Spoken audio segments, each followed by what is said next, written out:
Did you call bank? I call game.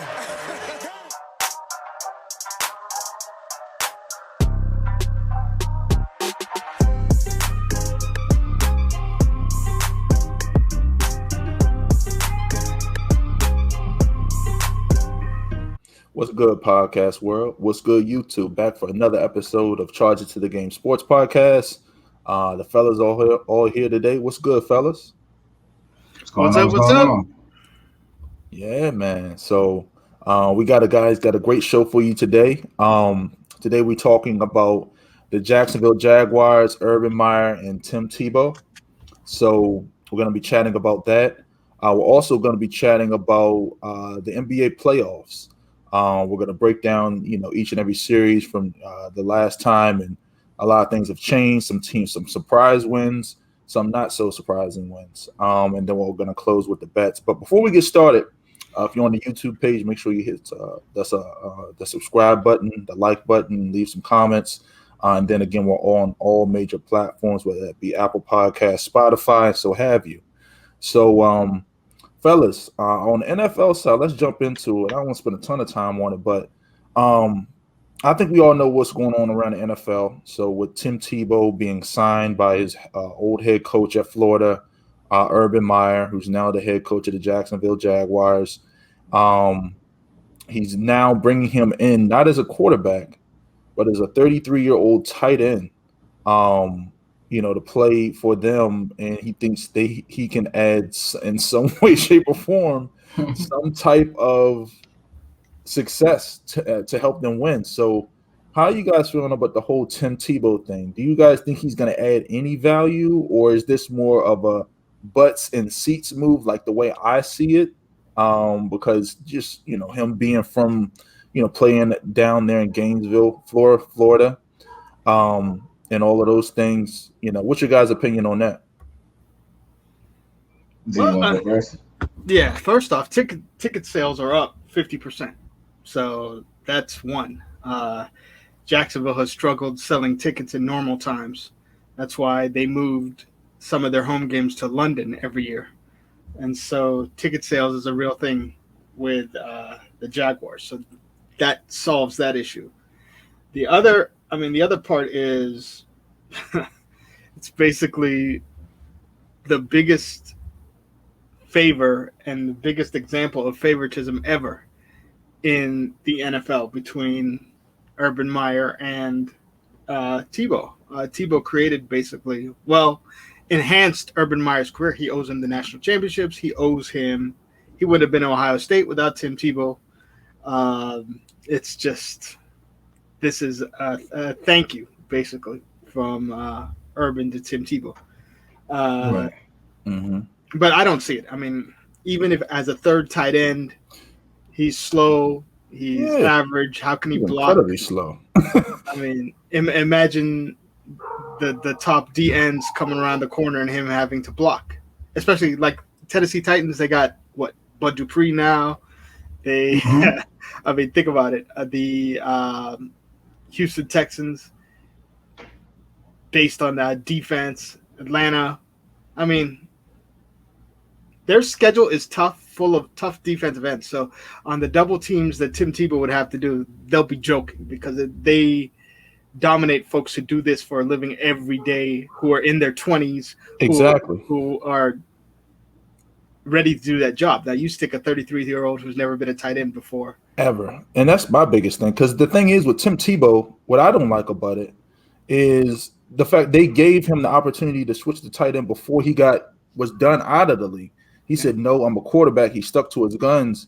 But why change now to the position of tight end? Because your old boy, Urban Meyer, your old head coach, gave you another opportunity. I mean, I'm not mad at Tim Tebow. It's just the fact that, it's the favoritism and nepotism that goes on around the league, because it's like a good old boys club. Like Urban Meyer really only got the job because, his success at Florida. I mean, he has done nothing to really show that he's going to be a great NFL head coach. He's had success in college. All these guys that made the transition from college to NFL, whether it be the Chip Kelly, Nick Saban, all these guys flamed out. They got there, they found out, oh, this ain't for me. I want to go mess around with these kids and tell them what to do, because and at the NFL level, you dealing with grown ass men, man. You ain't gonna talk to them a certain way. They're gonna be like, what you say, what you tell me to do? Like, man, shut the hell up, bro. You know what I mean? Like, literally, like NFL level, like, if they don't respect you, you're done. That's why Nick Saban is not getting, he's at the college level. But for me, with the whole Tim Tebow thing, like you said, he's incredibly slow. We don't know if he can catch. We don't know if he can block. What has he done to show that, he deserves the opportunity to play in the National Football League coming back at 33 years old? Like, when I look at the Jacksonville Jaguars roster, their tight ends are not the greatest. So they got this guy with Chris, was it Manhurts. They got James, who's a young guy. They got Luke Farrell, who's a solid guy, and they got Tim Tebow. So out of that, it's just like these are all veteran guys. You know what I mean? So it's like, what value do you add? And I'm reading articles about him catching a touchdown pass in practice OTAs from Trevor Lawrence. So that's telling me he's running with the ones. It's not. He's not a. Why are you catching passes from Trevor Lawrence and Gardner Minshew and OTAs catching touchdown passes? You know what I mean? It's crazy. It's just wild to me. Well, I mean, I don't know, man. Y'all pretty much covered everything. I don't really have too much to say outside of that. I mean, we'll see. I think that he's hiring people that may be familiar with the league that help him. I mean, maybe, like he says, it's a club. He's, paying dividends and trying to give him a second chance. Or he just knows Tim Tebow and still thinks he can supply some type of leadership or something inside the locker room. Because Trevor Lawrence needs it.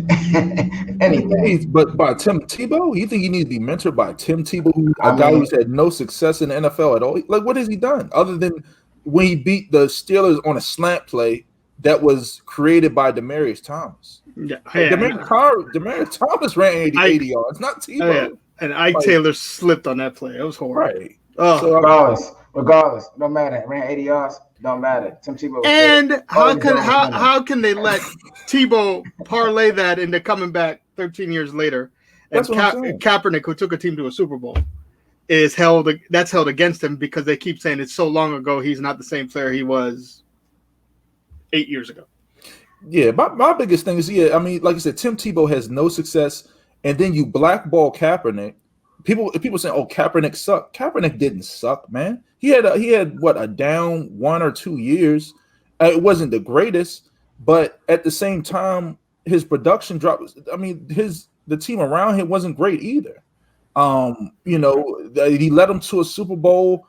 He was running wild, in the playoffs against the Green Bay Packers and all these other teams. I mean, you got to give. Why does Tim Tebow deserve a shot, but why not Colin Kaepernick?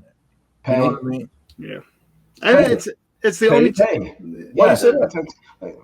Kaepernick was not trying to take. Kaepernick not taking no second hand road type of payment at all. That's already well documented. He wanted money. He wanted money. He wanted an opportunity, man. I don't think he didn't want no number one. He knew he wasn't going to be a starter. He wanted the opportunity to compete. But I just think he walked away from Denver.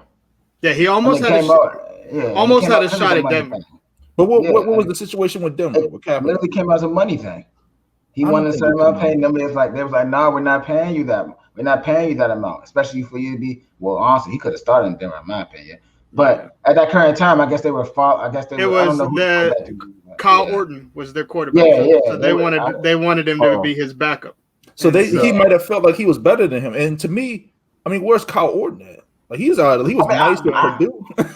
I agree with you, but it's like you ask why. It's just like, all right, money. He felt he's better than. But that was one team, man. That was one team. Like all these other owners they were on record saying we don't want them in our building. It's going to create a fan uproar. Ticket sales are going to drop. Yeah. But I mean, I understand. I mean, it's a money thing.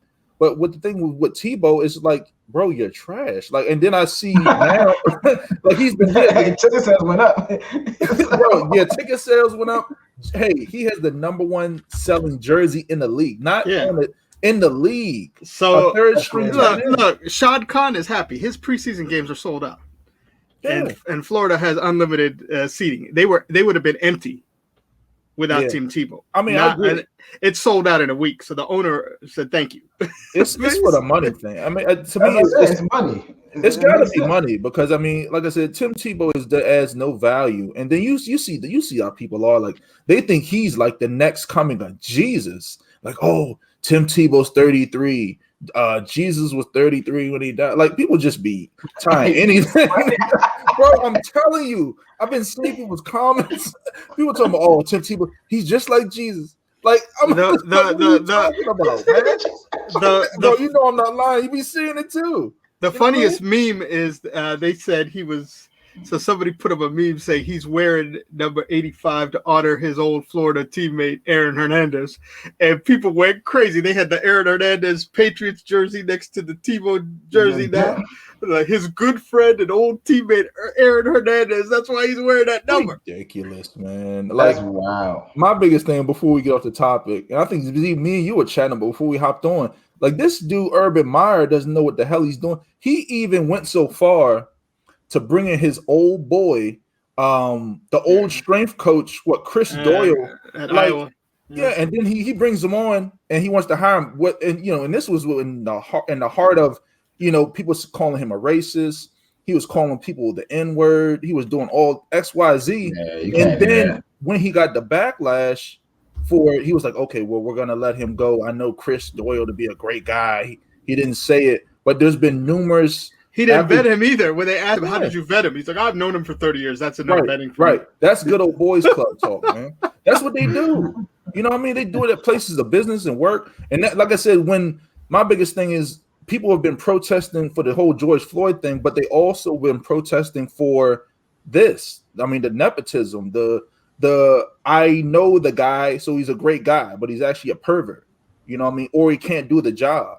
So it's just ridiculous to me. But that's true. Yeah, man. I mean, so for me, I mean, that's you guys got anything else to add on this topic before we move on to NBA? I thought a funny thing was Brandon Jacobs, the old Giants running back, saying, "I'm coming back too now." Shit. He's like, if Tim Tebow could get a shot, then he has his bodybuilder pictures he's posted online. Said, "I deserve a shot at 37 as well." Right. Yeah, big Brandon Jacobs. Hey, if he can play, he played for a Super Bowl winning New York Giants club. Yeah. Was a serviceable running back with Tiki Barber. Him and Tiki. He was. Lamar Bradshaw and all them dudes. And but he can't get a shot at DN. But Tebow, who's had no success in the league, who's slow, who runs a 5-flat 40, can go out there and play tight end. Yeah. But you know what's crazy? That Florida team deserves a 30 for 30. If you think about it, between Aaron Hernandez, the Pouncey brothers, Percy Harvin, Tim Tebow, Cam Newton battling Tim Tebow for the starting position, and then Cam had to transfer because Percy Harvin play for him too. Percy Harvin was on that team. Yeah, it was a loaded team, man. Like, they're gonna have to have a 30 for 30 or something because they were a great college team. The extremes of Aaron Hernandez, and then Hernandez and Tebow were best friends. Right. That's wild. That is very much so wild. And Urban Meyer's the head coach. Right. I mean, think about that. It's a mess, man. Let's talk about these NBA games. So, let's start off on the Western Conference side, fellas. So, this LA Clippers and Dallas Mavericks matchup. So, Game 3, I think we chalked and chatted about it. The Clippers came out on top. Them boys came to play, man. They found somewhat a solution for Luka. It can be somewhat sustainable. I mean, right now the Dallas is up 2-1, and they actually play today, which is Saturday, right? Saturday, May 30th. Sunday. Yeah, Sunday, May 30th. I'm sorry. So we're waiting to see how that shakes out. But what are your guys' takes on Game 3, and what do you guys think is going to happen in Game 4? So it's going to be interesting to see how Luka's health is. He bruised his hip pretty badly in the last game. He got banged up, after destroying him, scoring 30 in the first half.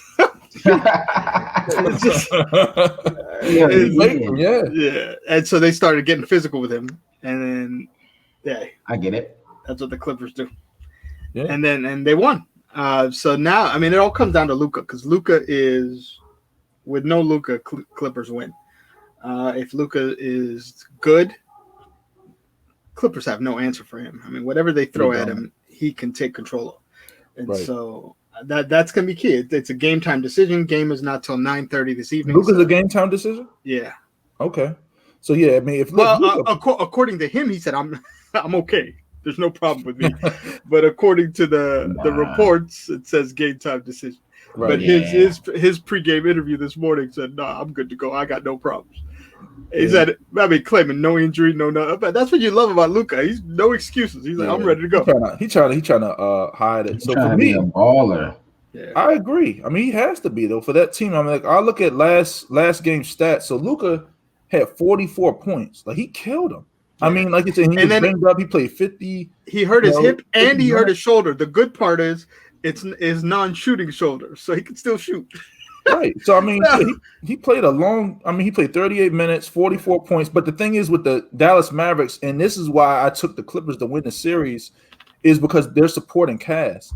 I'm looking at the stats from last game right now. Other than Luka's 44, the center, Maxey had 14. Tim Hardaway Jr. didn't have a big game like he had last game. He had 12.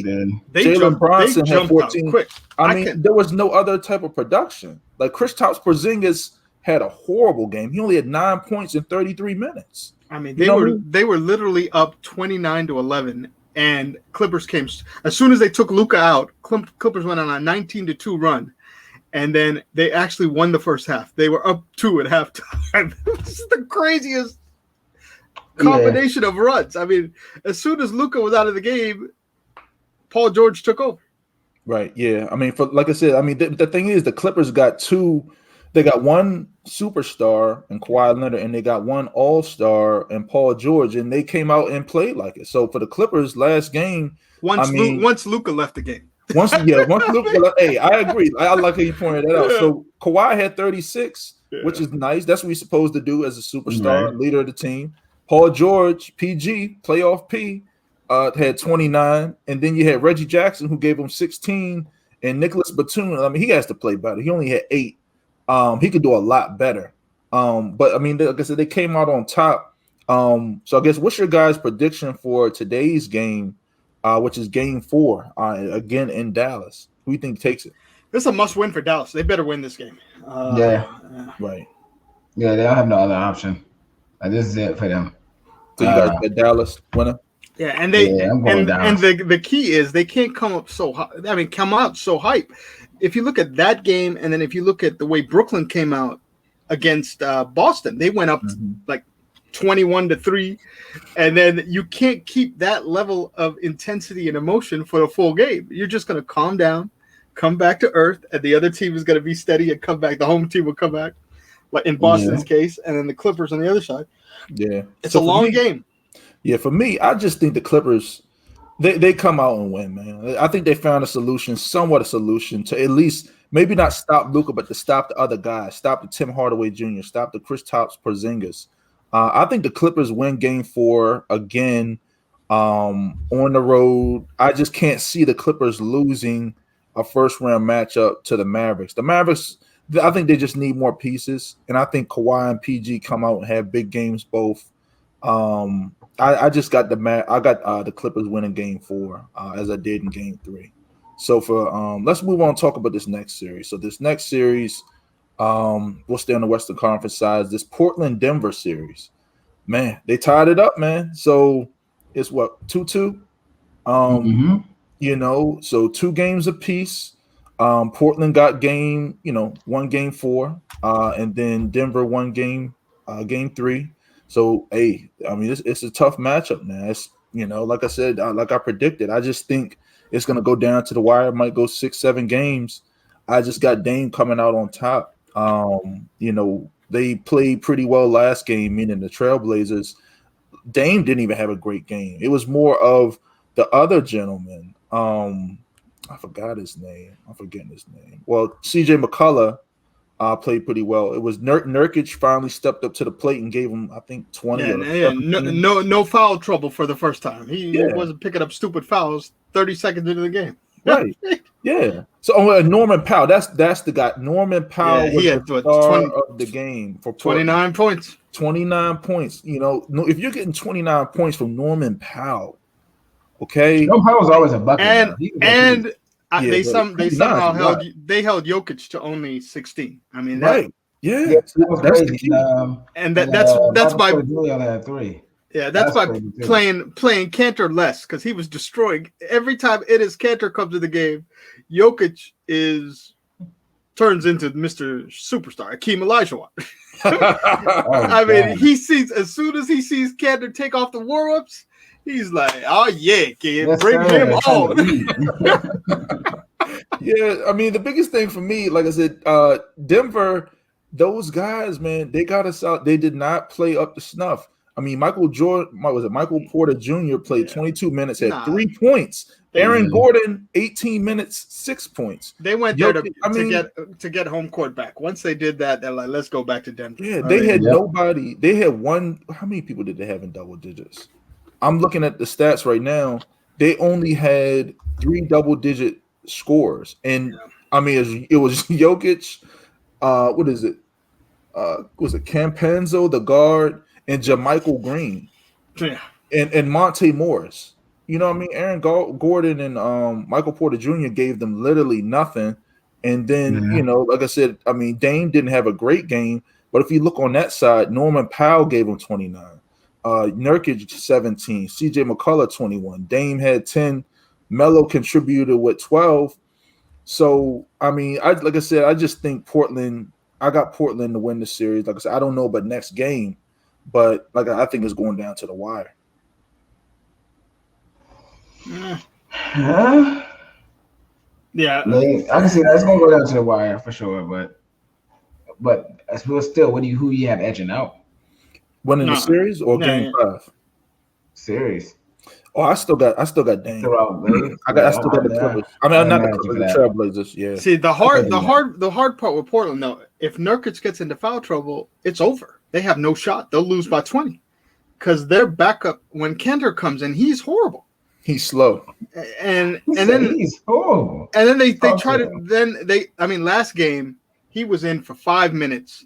Jokic had 14 points in 5 minutes, and Cantor picked up 5 fouls in 5 minutes, and 0 points, 0 rebounds, and 5 fouls. Yeah, that means contributed nothing. So and then they bench him. Then they ended up putting up Covington, who is 4 inches shorter, trying to check 7-foot Joker.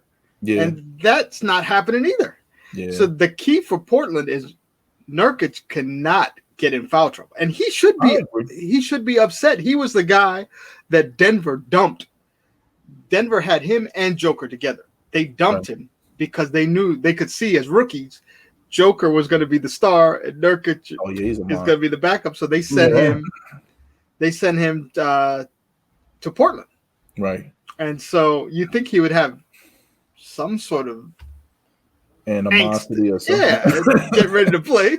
This guy took my job and got me traded. He played well. Hey, he played well. The last game he played all right. Yeah, I mean, he did what he's supposed to do. Last he didn't game. pick up fouls the first time. So game 1 he didn't pick up fouls.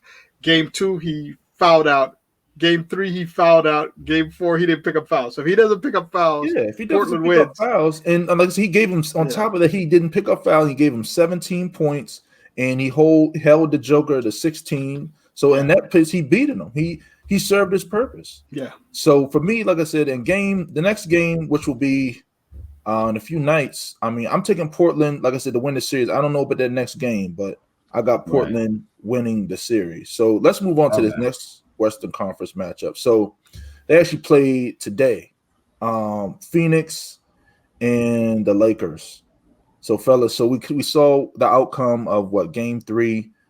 Chris Paul, being banged up, hurt like he always does in the playoffs. Yeah. And the Lakers just came to play. AD killed him. Remember, did the NBA say anything about Booker's suspension? Is he getting suspended? What's he suspended for? For the foul on Schroeder at the end of the game. Oh yeah. I didn't. So they were last I heard yesterday they were reviewing it. That would be dirty. You can't. Lakers are lobbying the league to suspend him 1 game. Oh, I bet they are. I mean, yeah. If Devin Booker does not play, it's a smoke show. Like, yeah, I don't think they should lobby him. I mean, I don't know. They're picking and choosing. Go ahead, my bad, bro. No, I was just saying. I mean, if Devin Booker doesn't play, I mean, they lose. But they're not. The NBA is not going to let that happen because I mean, it's going to be crazy. It's going to be an uproar. Because can you imagine the fans? Because there's always fans talking about. Remember when LeBron, was a few years ago when he was with the Cleveland and was it Draymond Green did something dirty? Yeah, and they suspended Draymond, and then the Cleveland came back to win. People were like, man, the league is fixed. The league is fixed. Did you see AD's post game interview? He said he should be suspended 2 games. That's the dirtiest play I ever seen. He said he could have really hurt Schroeder. And the thing that saved Schroeder was the fact that Crowder was standing right there, so his head bounced off Crowder's thigh before it hit the ground. If he went straight to the ground, he would have been concussed, and then it would have been worse. But yeah, so Lakers, LeBron was complaining, Schroeder was complaining, and then the ownership sent a letter with a videotape to the league office to review. Yeah, they're not going to suspend them because I mean it's just too much. Because I mean they know they'll have no shot. To me they have no shot at winning at all. I've just from seeing them play and seeing what the Suns are doing, and just seeing how they just so shell shocked. You know, they're not going to win the series. Yeah, I mean, Chris Paul's injury. Yeah, Chris Paul's injury, and then the way how small these guys are coming up. A lot of guys that played well for him in the playoffs, or in the regular season, are not playing well for him in the playoffs, and that's the problem with a lot of young teams. Even Giannis is doing it right now with the Bucks. Even though Giannis is not an incredibly young guy, the Bucks closed out the show the other night against the Miami Heat.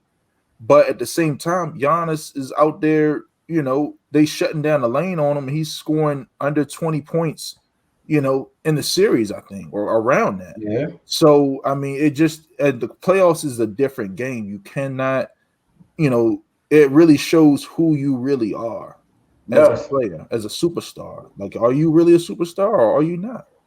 So, for me, I just can't see the Lakers losing game 4, which is here today. And I think they go, you know, they'll even win the next game. I think they'll probably win 4-1. What do you guys think? Well, yeah, they win. They win today, and that's because the Lakers got motivated now by that play with 3 seconds left in the game. Yeah, that was dirty play. Nah, dirty play. You guaranteed they're gonna come out hype. Right, that's what I'm saying. Yeah, AD gave him 34 points last game, and Bron came on pretty strong at the end. I mean, their stars showed up, and they just closed out the show. So, for like I said, I just like you said, Z, I think they just come to play, in game 4, and they wash them and on their home court, and then they go back to Phoenix, and I think they just don't even waste any time. So, because you know LeBron likes his rest, so he's gonna be hyped about, you know, closing out the series and getting their rest before the next matchup. Now you think there's going to be retaliation on Booker? They'll put in, because what's his name didn't play last. Who the guy they got from the Clippers, the Louisville guy? Oh, I'm trying to think. Who are you talking about? For the Suns? No, for the Lakers, the center. What's his name? He was on the Clippers last year. The rough guy, dirty guy. Anyway, he got 0 minutes last game. I guarantee he comes in and decks Booker this game. Hey. I mean, zero. Miss some hard fouls. Huh? Yeah. I mean, that is. I couldn't believe he didn't play at all. 0 minutes. He was on the bench cheering the whole game. I know he probably won it. I would be cheering on too. So, I mean, to give my answer, I agree with you, fellas. I think Lakers get him out of there. I think they figured out what's going on. Chris Paul's is no longer the engine that's making everything run. They were laughing at him. Montrezl Harrell. I agree. Oh, Montrezl. Oh, I'll be forgetting about him sometimes. Man. He didn't play one. He didn't play anything last game. He didn't play 1 second. You're right. Yeah. This is sit on the bench, bro. He be all right. So if you see him come in, expect Booker to hit the deck. Hey, it could happen. I mean, but Trez, I mean, he's a solid player. Maybe they feel like he can't. Maybe they feel like this is not his series to really be in the game like that. But he is a solid player. He's, former sixth man of the year, I think. Until now. Yeah. Let's talk about this other series. So the Grizzlies in Utah. So I mean, we expected Utah to kind of handle these guys and wash them easily. Easily. So what is the series? What 3-1? 2-1. 2-1. I'm putting another one on them. So 2-1. It was. I mean, it was a close game to the fourth quarter. They went on a 17-2 run in the fourth quarter. Yeah. Utah did. Yeah, Utah did. Yeah. And the tough part was, I mean, they started swarming Ja, double and triple teaming him. Yeah. And he was kicking out to the shooters. They weren't knocking him down. Only guy was Grayson Allen was making his threes. The rest of them were struggling. That's a rough day. Bricks, man. That's a rough day. Only Grayson Allen's making your threes. And then the worst part was at the end, Grayson made a three, but they called a foul on the pick to set him open. So the three didn't count. Foul against them. Game over. Just like that. It's rough. Yeah, it's rough, man. I mean, they just didn't have a lot of production. Their defense was just not showing up for them. I mean, it was a high-scoring game. I mean, Utah put up 121 on them. I mean, they had 111. It's Donovan Mitchell. They are Donovan Mitchell, different team. They're a different. And Mike Conley. Mike Conley, remember, spent all those years in Memphis. Mike Conley, he spent all those years in Memphis, and then it was his return to his home. Talk about that's the arena I built. And he did. I mean, him and Zeke. Randolph nice too, though. Yeah, Zach Randolph and Gasol. Those are the things. Him, Randolph, Gasol. All those years. Yeah. And then his interview after the game was crazy. He was like, "It's so surreal to see Ja. He reminds me of me. He was doing all the things I used to do in this building, and the people going crazy for him the way I did." Yeah, he was. That's what's up. Yeah, I like it. Yeah, he was like, "I'm so proud because we built this from nothing." And to see him take it to the next level, it was Conley's response in the interview when they were interviewing after the game. And remember, they traded him when they drafted Ja. Yeah, right. So it's like the passing of the torch, per se. So I mean, I agree. And Mike Conley's he's been a nice guy in the league for a long time. And all-star. He was kind of snubbed a lot early on in his career. Made it this year finally. Yeah, he finally, he's gotten notoriety here of late. But yeah, playing out there in Memphis, man, I mean, it's not a large market. But yeah, I mean, I just think Utah, there's just going to be too much for the young Grizzlies. Like, I'm looking at the production from last game. Yeah. I mean, they were just well-rounded. I mean, Donovan Mitchell had close to 30 with 29. Conley had 27. 27. Welcome home, Mike Conley. And then on the Memphis side, I mean, you look at it. Dillon Brooks? He had a nice game with 27. I got to respect Dillon Brooks now because I was like, he's okay, but I got to give him a little bit more respect. He been balling. After 27 points in the offs. All right, bro, you got it. Nice, man. Yeah, and then Grayson Allen gave him 17 off the bench. Yeah, their biggest thing was defense. They need more 3-point shooters. Only people who can shoot threes really. I mean, Grayson Allen's a pure shooter. Ja Morant is a streaky shooter. That's it. The rest of it. Brooks is up and down. Brooks is more of a mid-range shooter. Yeah, he is. So that's got to do more though. He only had 11. Yeah, that's what Memphis needs to add a couple of 3-point shooters. Yeah. But I was talking to one of my friends about that. They don't have a bench. They don't have the depth. They get burnt out. Yeah, look at this. So their bench, Grayson Allen had 17, and that's it. Yeah, I mean everybody else 0-3-3-3. That's their bench. So they basically got 6 players. They played with 6. That's what I was looking for. Jaren Jackson Jr. didn't show up. My man had 9 points, and he's a nice player. He just didn't come to play. Almost a double-double though. 9 points, 9 rebounds. He need a score though, because Jaren Jackson, I know him from scoring. He was like the 1B to Ja Morant's A, but now it looks like it's Dillon Brooks. No, because he missed almost the whole season. I mean, he didn't come back to the last week of the season.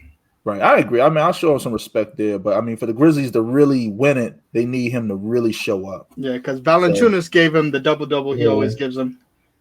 Yeah, It's just they're gonna need him to really show. John John's supposed to be better than this to me by now. Exactly. Yeah, that's what I'm saying. Yeah, he should be better than that. Like I said, he did come back the last week of the season. I'll give him some, some slack for that. But yeah, if they were really trying to push the boys to the max, he would have to give them 20. and Royce O'Neal is a defensive guy though for Utah, so he's there to play defense. Yeah, let's hop on this Eastern Conference side, fellas. So the Knicks and Atlanta Hawks are playing today as we speak. 4 or 5 matchups. It's about to be over. Oh man, it's about to be over. Like he got the shirt and everything.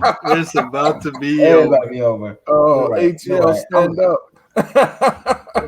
No. Score right now. What's the score right now of that game, man? 68-54 Hawks. Man, third quarter. Man, hey, Nick, what are you doing? Atlanta looking nice, but don't y'all ever forget that's still Atlanta Hawk. All right, Atlanta Hawk. Right, they ain't gonna make no. Hey, they might get out of the first round. I give them. Yeah, I'll give them that. Their issue they'll get Philly in the next round. But the thing, I ain't gonna count the Knicks out, man, because the Knicks, the game 3 they didn't have nobody to score. Julius Randle. They can't stop. They can't stop Trae Young's penetration. They can't stop the pick and roll because when I was watching the game, when he comes off that pick, the center is dropping back in the paint. He's not closing the airspace and they're just knocking down threes, or when he drives, he dishes. Only time they play well is when Derrick Rose is on. When Derrick Rose checks Trae Young, they're decent. When Derrick Rose is not in the game, oh yeah, Trae Young is Steph Curry. He's been the lifeblood of the New York Knicks. Derrick Rose has been the lifeblood in the playoffs. Like last game 3, it was tough for me to watch because Derrick Rose is out there killing them, but he has no help. Julius Randle is out there. This is what I was telling people. Man. People was talking about he was MVP candidate. Come on, man. It's Julius Randle, okay? Stop it, man. It's a nice story. Now that he's a nice guy. Knicks have a tough decision on his contract. Are they going to give him a max deal? They got to give it to him. I think they give it to him because he is a solid player and he's young. Or hold out for a real superstar next year. But who? Everybody. Steph Curry's a free agent. Man, they ain't Steph not going though. You gotta be realistic. Nobody wants to come to you. Nobody wants to come to the Knicks because it was the James Dolan guy. He's still there. Now it's changed though. This year has changed the environment with Worldwide West. They brought it. They brought in World Wild West. He's doing his thing. I feel you. Like I said, I'm not counting the Knicks out in this series, man. I want to see how because the Hawks fade late. That's the thing. The Hawks fade late. I wouldn't be surprised if we in today's show and the Knicks come back and come back and win. Because I've seen Atlanta, they fade late. They don't, they just give up big leads. They've done it all season. So it's a 9-10 point game right now. We'll see what happens and how it shakes out. But it's a big game for the Knicks because if they go down, 3-1, you're pretty much done. So I'm looking at a fork in you.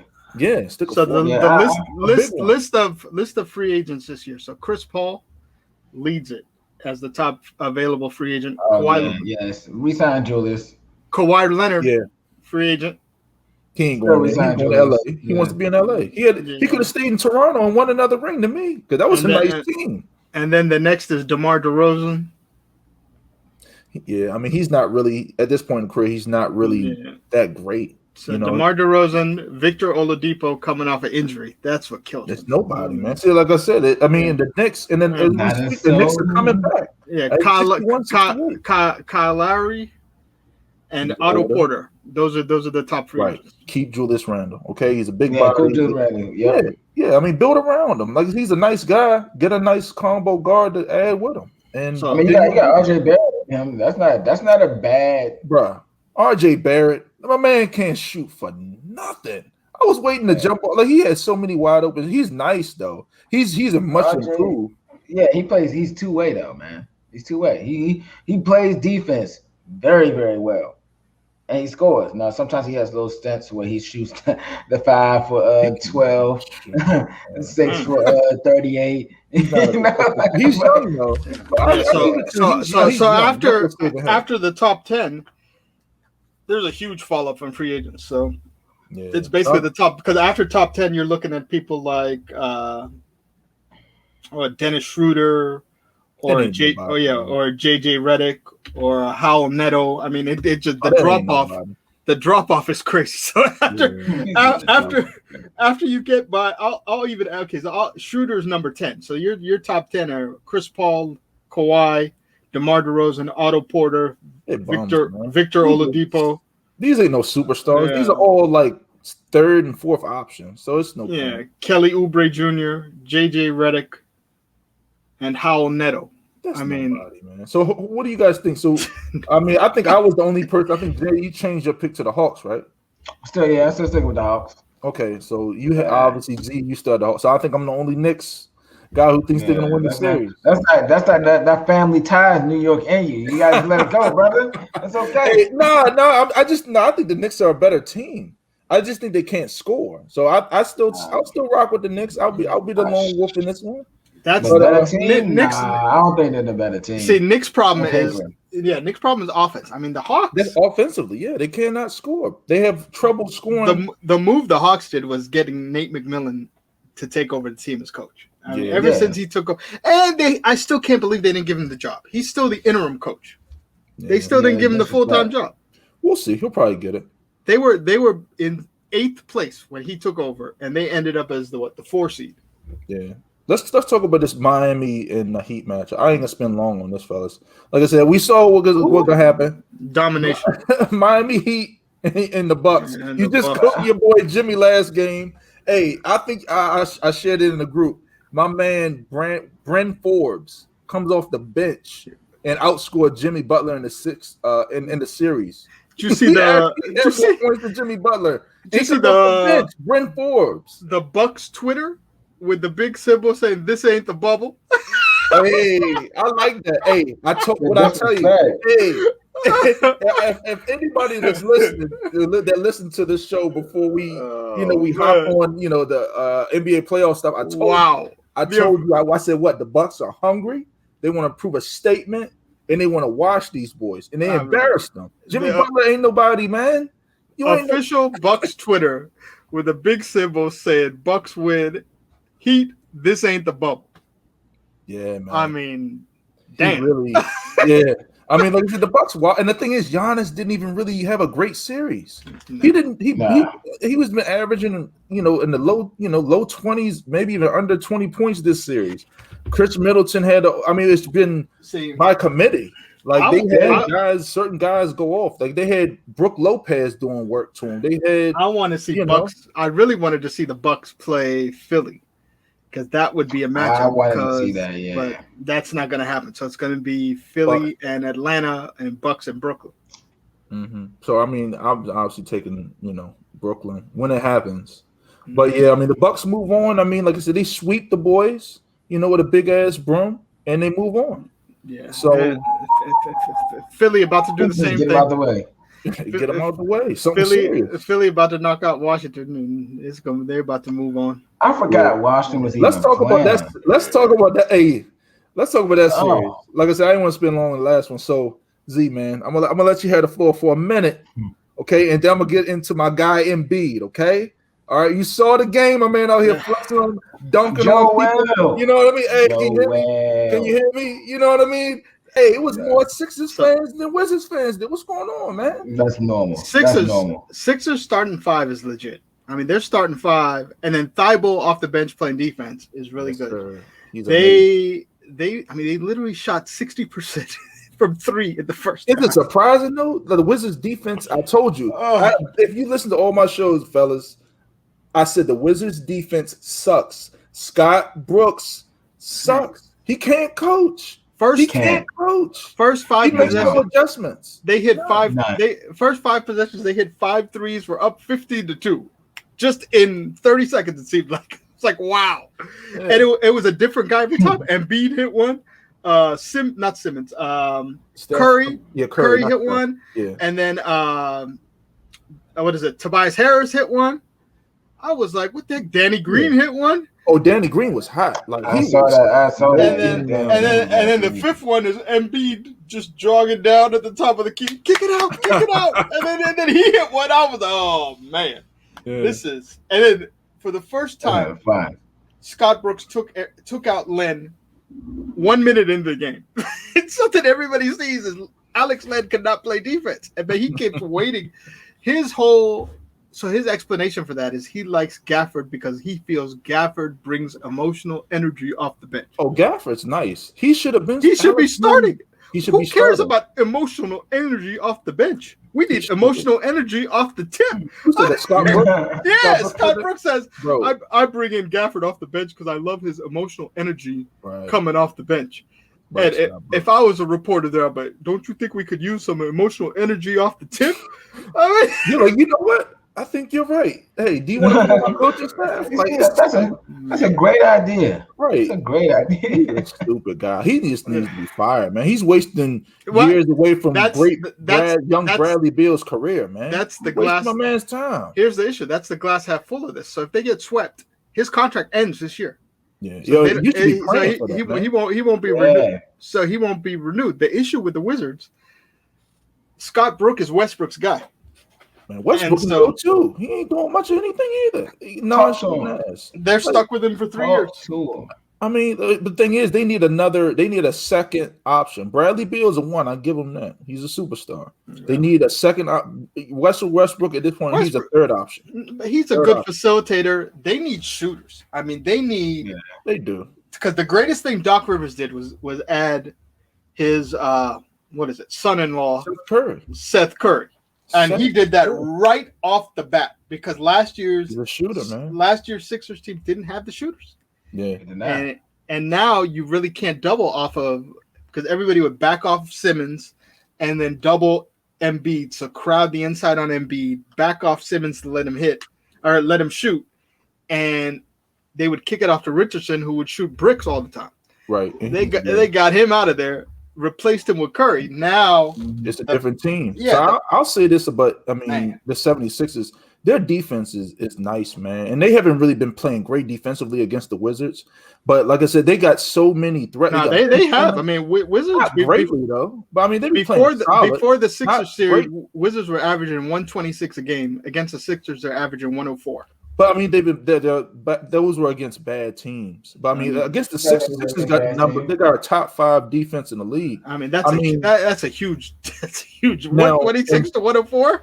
Yeah, I mean, but Embiid is a different story, man. He's out there killing them. Like I said, that's my boy, Big Embiid, big bodied in the post. My man, Euro stepping on him. Banging on him, talking trash. And the sad part, he took over the stadium. He took over DC. The sad part for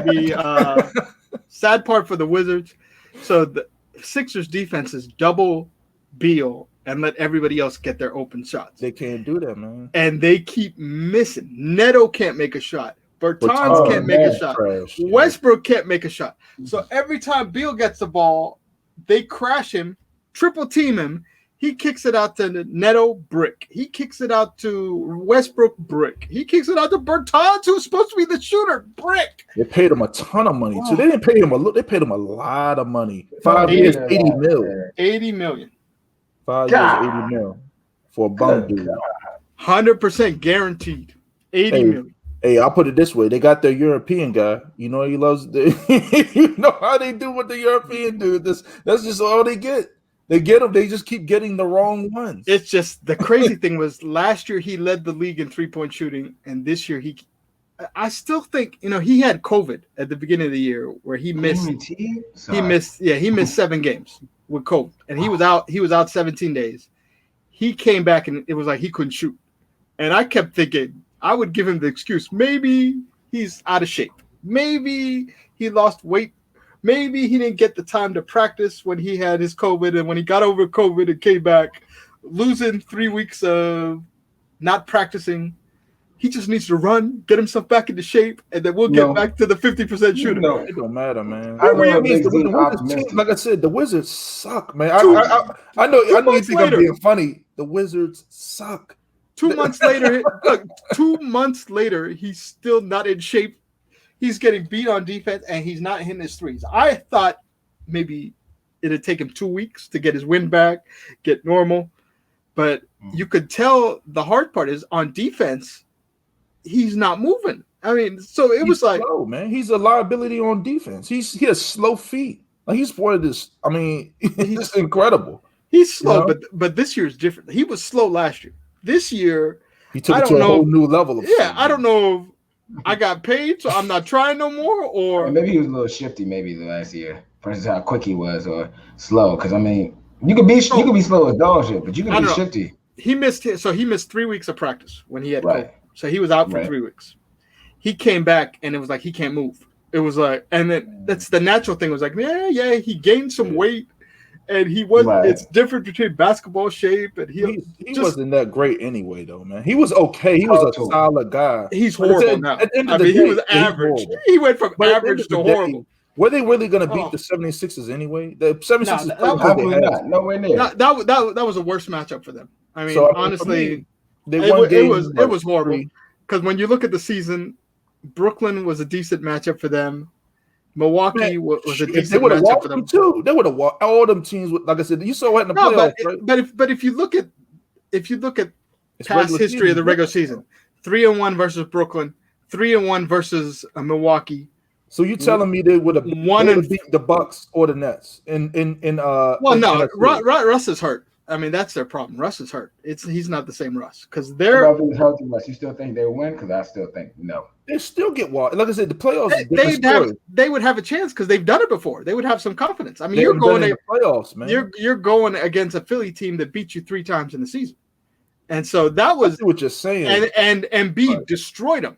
Embiid and Simmons. Simmons dominates them, rebounding, dominates them on assists. Because of his size, it's 6'8", and he's going against Neto, who's like a 6'2", trying to block him out. And then they bring in Ish Smith, who's 6'2", let's talk, man. Forget about the Wizards, man. Let's talk about the winners. And like I said, I don't want to talk too much on it. The 76ers won. They washed them. They're gonna close them out tomorrow night in Washington. I'm gonna give it to my bets a week. Punt it, like I said, it's just simple. Let's move on to the next series. Wizards need defense. Let's sign 3-4 defensive players and let's go. They need nothing but maybe one shooter and 3 guys who do nothing but play defense. Man, let's talk about the Nets and the Celtics. Yeah. So, I mean, that game the other night now, I'll even admit, I can't account for Jason Tatum going off like that. Getting 50 in a playoff game and scorching these dudes. I mean, Steve Nash has to make adjustments, man. If they're gonna win, I mean, I got them winning today, and I'm gonna cover my bets of the week. But what they were doing a pick and roll, and KD would switch, and that would allow Tatum to end up on Joe Harris, Kyrie Irving, and he would shoot right over him, and they can't even stay in front of dude. Like he was hitting and ones and driving to the rim, dunks. It was incredible, man. I mean, and it was still a close game. It was still a close game. And the thing is, as bad as the Nets, their defense was, Kyrie Irving didn't really give them much. He shot a horrible shooting percentage. Yeah. Kyrie Irving has to understand, man. He should be the third option. It's Kevin Durant, James Harden, and then you, man. Like I just probably should be James Harden first. As the primary scorer, but Harden's the one who's deferred. I mean, Harden is a facilitator now. I'm about to say the facilitator. That's why he made number one option. Score option, whatever it takes. Yeah, he's doing whatever it takes. Yeah, because honestly, if Harden wanted to, he could take over the game. But that's what I'm saying. Harden, man, he scored 41, not even trying. Like he was hitting a little step back. Like this was like late in the shot clock, like bailout shots, knocking them down. Like I mean, for the Nets. They got to get the ball to James Harden, man. They got nobody that can guard. I'm talking about nobody. Not Marcus Smart, not Kemba Walker, nobody can guard James Harden. I mean, Kevin Durant can get you 30, okay. But I mean, allow James Harden to go off for 40, 50 points, just like Tatum, because they can't stop him. Like, you know what I mean? You Look at you got no the choice but to foul him. the size difference versus Walker. I mean, he'll back him down. That's what I'm saying. The speed difference versus Marcus Smart, he'll blow by him. That Brooklyn still doesn't play defense. I mean, they believe in no defense. They are in the Washington Wizards school of defense is the Brooklyn Nets, and it's just the classmates hand in hand. So I mean, what's your guys' prediction for before we do bets of the week? So for the series and game game 4, which is today. What's your prediction for the series? Is it still the same? Still the same. Yeah. Doesn't change. Yeah, Nets. I got the Nets today. I can't wait for Brooklyn, Milwaukee. Now that's gonna be something great. Now the interesting part is the Bucks are gonna be sitting at home for a week, and then first game at Brooklyn next Saturday. Yeah. So I mean, we'll get to that when we get to it. But so for the bets of the week, man. So, hey, like I said, I mean, if you listen to the bets of the week last show.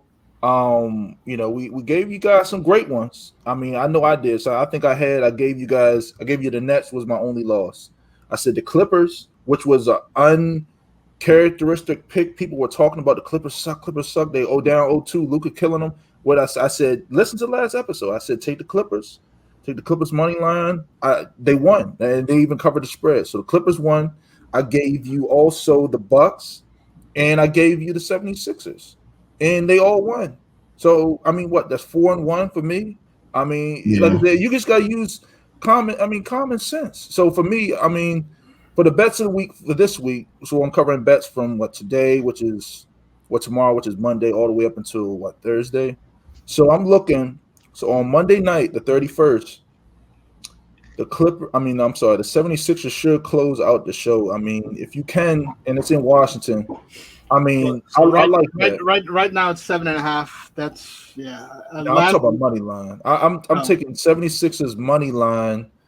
I mean, the other series is closed out. 76ers money line, and take the Nets, man. Nets at home on that next Tuesday, the 1st. Parlay that both of them money line, man. And I'm telling you, hit it hard because, like I said, I mean, the 76ers ain't playing with these boys. They about to get them out of here, and then the Nets are going to win today, which is Sunday the 30th. But like I said, take them Tuesday night, the 1st, man. Money line parlay, hit it hard. I also love if you win that parlay, get a late game in. I would like to take the Lakers on that same night, money line over the Phoenix Suns to close out the show, and the Lakers win 4-1. I see that. So I mean, this Hawks Knicks series, I'm not messing with that. Keep an eye on the Clippers. The Clippers, I think they win today, which is Sunday, and they build steam. But yeah, I keep mine simple, man. Just keep it simple. So the Bucks are going, like I said, that's my betting team. But keep an eye on the 76ers, the Nets, and keep it rocking with those teams, man. I mean, like, you just got to keep it. Throw the bag. Yeah, throw the bag on Lakers. Okay, so that's it for me. What you guys got? I don't really have too much as of right now. I've been doing baseball a lot heavily, so until these other series. No, you can talk baseball. I've been smashing it with the Cardinals, man. Money line over. I've been killing them. St. Louis Cardinals, right? Yeah, definitely St. Louis Cardinals. They had a good win last night.